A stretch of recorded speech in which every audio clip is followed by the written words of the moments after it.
നമ്മളിലെ ഭൂരിപക്ഷം ആളുകളും യാത്രാപ്രേമികളായിരിക്കും അല്ലേ? ഞാൻ ഇതിനു മുമ്പേ അപ്ലോഡ് ചെയ്ത വീഡിയോസ് കണ്ടവർക്ക് മനസ്സിലാകും ഞാൻ എത്രത്തോളം ട്രാവൽ ഇഷ്ടപ്പെടുന്ന ഒരാളാണെന്ന്. ഒട്ടുമിക്ക ആൾക്കാരുടെയും ഈ ഒരു യാത്രാപ്രേമം അങ്ങനെ ഫുൾഫിൽ ചെയ്യാൻ പറ്റാത്തത് ജീവിതത്തിൽ നമുക്ക് പ്രതീക്ഷിക്കാതെ വരുന്ന പല സന്ദർഭങ്ങളിലൂടെ കടന്നു പോകുന്നത് കൊണ്ടായിരിക്കും.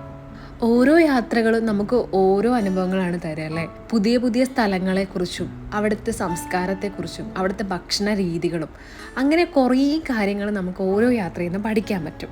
അങ്ങനെ ഇന്നത്തെ യാത്ര കർണാടകയിലെ ഗുണ്ടിൽപെട്ട് എന്ന് പറഞ്ഞ സ്ഥലത്തു നിന്നും ഏകദേശം 16 കിലോമീറ്റർ ദൂരത്തിലുള്ള ഗോപാലസ്വാമി ബേട്ടയിലോട്ടാണ്, അല്ലെങ്കിൽ ഗോപാലസ്വാമി ഹിൽസ് എന്നും പറയാം. എൻ്റെ പേഴ്സണലി ഫേവറേറ്റ് ആയിട്ടുള്ള ഗ്യാങ്ങിൻ്റെ കൂടിയാണ് ഈ യാത്ര. അതായത് ഞാനും ചേച്ചിയും അച്ഛനും അമ്മയും ചേച്ചിയുടെ 2 പിള്ളേരും അടങ്ങുന്ന ഈ ഒരു കുഞ്ഞു ഗ്യാങ്. ഞാൻ പേഴ്സണലി ഇഷ്ടമെന്ന് പറഞ്ഞത് ഇവിടെ നിന്നാണല്ലോ എല്ലാത്തിൻ്റെ ഒറിജിൻ, അതുകൊണ്ടാട്ടോ. ചിലരെങ്കിലും പറഞ്ഞു കേട്ടുള്ള ഒരു കാര്യമാണ്, ഈ പിള്ളേരെ കൊണ്ടുള്ള യാത്ര ചെയ്യുന്നത് അത്ര നല്ല കാര്യമല്ല, അവരങ്ങനെ പുറത്തൊക്കെ പോയി കാറ്റൊക്കെ അടിച്ച് ഓരോ സ്ഥലങ്ങളിലേക്ക് കൊണ്ടുപോകുന്നത് അത്ര നല്ലതല്ലാന്ന്. എല്ലാവരും അല്ല കേട്ടോ, ചിലർ. സ്കൂളിൽ നിന്നും വീട്ടിൽ നിന്നും മാത്രമല്ല, ഇതുപോലുള്ള യാത്രകളിലും പല പല സ്ഥലങ്ങളിൽ എത്തുമ്പോഴും അവർക്ക് ഒരുപാട് അറിവുകൾ കിട്ടും. അങ്ങനെ കിട്ടുന്ന ആ അറിവുകളും അനുഭവങ്ങളും ഒക്കെ ആ കുഞ്ഞു മനസ്സിനെ വളരാൻ ഒരുപാട് സഹായിക്കും. പിന്നെ അതിന് പ്രചോദനമാവാൻ നമുക്ക് കൂട്ടു നിൽക്കുന്നതിന് എന്താ പ്രശ്നം? അവരുടെ സ്കൂളിനെയോ ഡാൻസ് ക്ലാസ്സിനെയോ കരാട്ടെ ക്ലാസ്സിനെയോ ഒന്നും ബാധിക്കാത്ത രീതിയിലാണ് നമ്മൾ യാത്ര കൊണ്ടുപോകാറുള്ളത്. അവരും അടിച്ചു പൊളിക്കട്ടെന്നേ.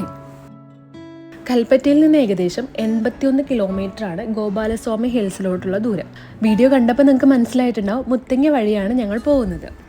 കഴിഞ്ഞ ഓണം സീസണിൽ പോയതായിരുന്നു അങ്ങോട്ടേക്ക്, അതുകൊണ്ടാണ് ഈ ചെണ്ടുമല്ലിപ്പൂക്കളൊക്കെ കാണുന്നത് കേട്ടോ. ഗുണ്ടിൽപേട്ടിലെ ഈ പൂക്കൾ വിരിഞ്ഞു നിൽക്കുന്ന കാണാൻ വേണ്ടി മാത്രം എത്ര പ്രാവശ്യമല്ല അങ്ങോട്ടേക്കൊക്കെ പോയിട്ടുള്ളത്. അങ്ങനെ വരുന്ന വഴിയുള്ള കാഴ്ചകളെല്ലാം ആസ്വദിച്ച് വന്ന് നമ്മൾ ഉദ്ദേശിച്ച സ്ഥലത്തിൻ്റെ ബോർഡെല്ലാം കണ്ടു തുടങ്ങിയിട്ടോ. അപ്പോൾ ഏകദേശം നമ്മൾ എത്താറായിട്ടുണ്ടെന്നാണ് വിശ്വസിക്കുന്നത്. മെയിൻ റോഡ് കഴിഞ്ഞ് പോക്കറ്റ് റോഡിലോട്ട് കയറുന്ന സമയത്ത് അത്യാവശ്യം വീതി കുറഞ്ഞ റോഡാണ്, പക്ഷേ കാണുമ്പോൾ അതിനേക്കാൾ മനോഹരമായിട്ടുള്ള റോഡും. അങ്ങനെ ഫൈനലി ഞങ്ങൾ ഡെസ്റ്റിനേഷനിൽ എത്തിയിരിക്കുന്നു. 1450 മീറ്റർ ഹൈറ്റിലാണ് ഈ ഒരു ഹിൽസ് സ്ഥിതി ചെയ്യുന്നത്. അങ്ങോട്ടേക്ക് നമ്മുടെ പ്രൈവറ്റ് വെഹിക്കിൾസ് അലൗഡ് അല്ല. കർണാടക സർക്കാരിൻ്റെ പബ്ലിക് ട്രാൻസ്പോർട്ട്, അതായത് KSRTC ഇവിടെ അവൈലബിൾ ആണ്. അതുകൂടാതെ ജീപ്പും ഉണ്ടാകും.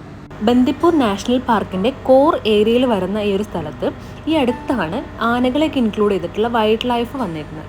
Up and down per head 60 ആണ് ഓരോരുത്തർക്കും വരുന്ന ചാർജ്. കുട്ടികൾക്കാണെങ്കിൽ 30 ആയിരിക്കും. ഒരു സ്പിരിച്വൽ ഇമ്പോർട്ടൻസിനേക്കാളും ഒരു പിക്നിക് സ്പോട്ടാണ് ഈ ഒരു ഏരിയ എന്ന് പറയുന്നത്. ഏകദേശം 5-6 കിലോമീറ്ററിൻ്റെ ഉള്ളിലായിട്ട് 77 ലേക്സ് ആണ് അവിടെ വരുന്നത്.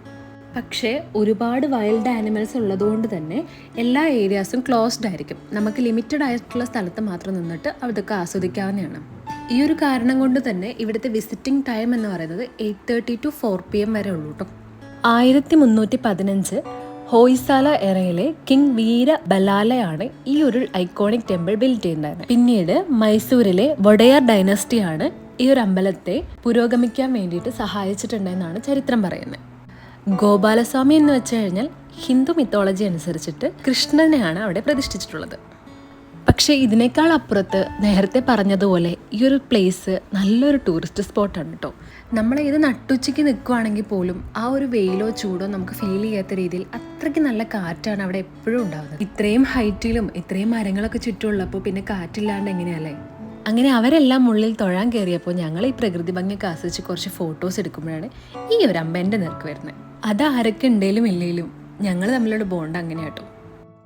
അവിടെ ഒരു പ്രത്യേകതരം പ്രസാദമാണ് കൊടുക്കുന്നത്. എല്ലാ ദിവസവും അങ്ങനെയാണോന്ന് അറിയില്ല. ഞങ്ങൾ പോയ ദിവസം സാമ്പാറും ചോറും മിക്സ് ചെയ്തിട്ടുള്ള ഒരു വിഭവമായിരുന്നു കിട്ടിയിരുന്നത്. പലരും അത് ആസ്വദിച്ച് കഴിക്കുന്നുണ്ടായിരുന്നു. നമ്മളെ കൊണ്ടാവാത്തതുകൊണ്ട് അധികം മേടിച്ചില്ല. എൻ്റെ ട്രാവൽ ലവിൻ്റെ മെയിൻ ഇൻസ്പിറേഷൻ ഇവർ രണ്ടുപേരുമാണ്, അച്ഛനും അമ്മയും. പണ്ട് ചെറുപ്പം തൊട്ടേ ഞങ്ങൾ ഇതുപോലെ യാത്രകളെല്ലാം കൊണ്ടുപോയി ഓരോ സ്ഥലങ്ങളെല്ലാം കാണിച്ച് ഞങ്ങളതങ്ങ് ശീലാക്കി. ഇനിയിപ്പോൾ ഇതില്ലാണ്ട് ഞങ്ങൾക്ക് പറ്റുമോ? ഇപ്പോൾ എന്നെക്കൊണ്ടാവുന്ന രീതിയിൽ അവരെ അങ്ങോട്ടേക്ക് യാത്രകളൊക്കെ ചെയ്യിപ്പിച്ച് ഞാനും അങ്ങനെ സന്തോഷിപ്പിക്കും. ഇതൊക്കെയല്ലേ ലൈഫ്. അപ്പോൾ ഉടനെ തന്നെ അടുത്ത ട്രാവൽ വീഡിയോയുമായി വരുന്നത് വരെ thank you so much for watching. By.